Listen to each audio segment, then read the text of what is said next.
waa tey moom journée boo xam ne dañ ko jagleel xale yi muy Noël des talibés moom la ñuy def nii tey comme chaque année bi mooy 5e édition bi ñuy def pour xale yi au moins ñu jox leen tamit mbégte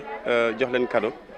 mu doon ñoom it seen cadeau de fin d'année. li ñuy remarqué ci école yi xale yi dañuy dem talibé surtout di taxaw ci buntu école yi di xool xale yi nga xam ne dañuy jàng ñu leen di jox ay cadeau donc loolu moo tax ñu ne bon lii daal li gën mooy comme xale yi souvent dañuy jàmbat cadeau.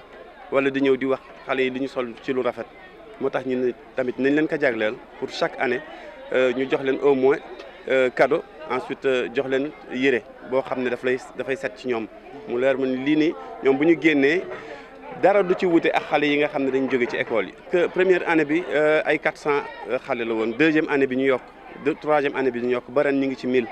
parce que daaw lu mat 800 cadeau joxe nañ ko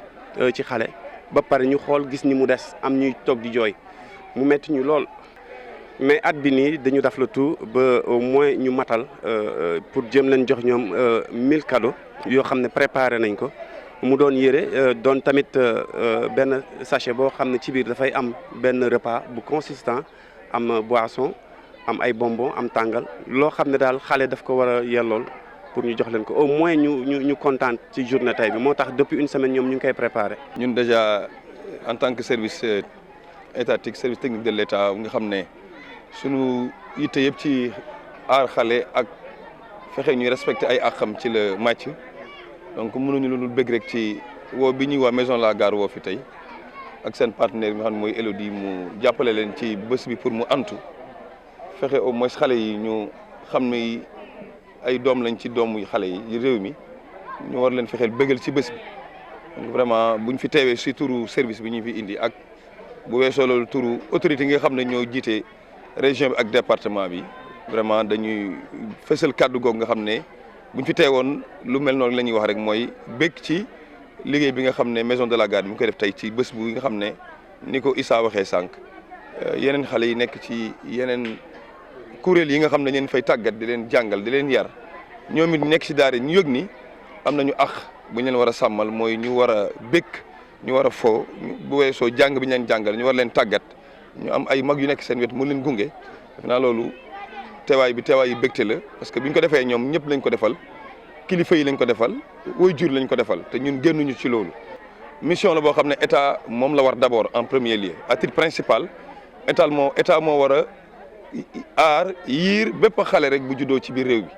waaye xam nañ ni état dooleem ak teewaayam matul fépp mënul matale lépp donc bu amee ay kuréel yu nga xam ne yu mel ni Maison de la Gare ak yeneen yu nekk ci biir Saint-Louis ak feneen ci Sénégal ñu jóg ñoom si seen i xalaat ak si seen i jumtuwaayu bopp ak seen i xam-xam ñu taxaw di wutu état ci loolu état mënul lu dul jéem a xool naka yan anam la war a gën a taxaw ci wetu kuréel yi ni mel. pour gunge leen pour kattanal leen pour dooleel leen pour vraiment taxawu leen ci liggéey bu am solo bi nga xam ne ñu ngi koy defal état. ñu ñëwoon suñu teewaay ci Maison de la Gare di apporter suñu soutien ak soutien CDPE bi yëpp à la Maison de la Gare ak Issa ak son équipe ak son partenaire parce que dañu yëg ni lu am njëriñ lay def lu am njëriñ li mooy fêter Noël des enfants c'est très important pour nous parce que bu Noël jotee dañuy gis. xeetu xale yëpp ñu leen di feete ci école yi ci fépp dañuy am feet waaye taalibe yi kenn mësu leen boole ci loolu te ñoom ci population yi la ñu bokk ci xale yi ñu war feete la ñu bokk ndax ñoom ñoo gën diminuer ñeneen ñi donc mérité nañu feet gu ëpp lii mérité nañu kenn ku ne bu ñibbee këram yóbbu cadeau ba xam ni li ñuy defal xale yëpp defal nañ leen ko te kon xam nañ ni ci xale yi la ñu bokk lu am njëriñ la. Je fais de la direction de projet événementiel en France et j'ai pris mes dispositions pour ce début d'année 2023 pour venir passer 2 mois avec la Maison de la Gare et pouvoir organiser déjà dans un premier temps ce Noël des enfants talibés et puis après par la suite découvrir les actions sur le terrain, le quotidien de ces enfants, le quotidien de l'ONG et ce pourquoi elle œuvre depuis déjà quelques années. Je me suis posé de savoir si ces enfants le méritaient ou pas. C'est une discussion qu'on a eue avec Issa, Boubacar, concernant un premier projet qu'on pouvait mettre ensemble et pour lequel on a mis en place une collecte de dons. C'est vrai qu'on avait envie de pouvoir démarrer en tout cas ce partenariat par un événement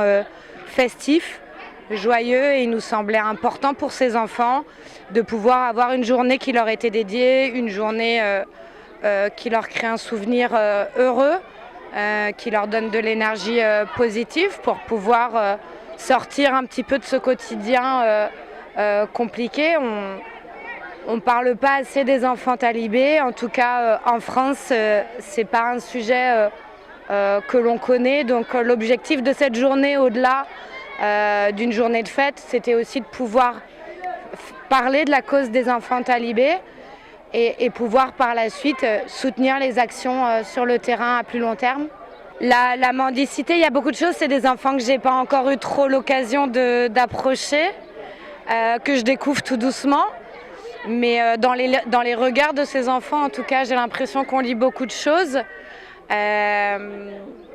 J'espère qu'ils pourront avoir un petit peu plus d'espoir. Mais oui, ce qui m'a touchée,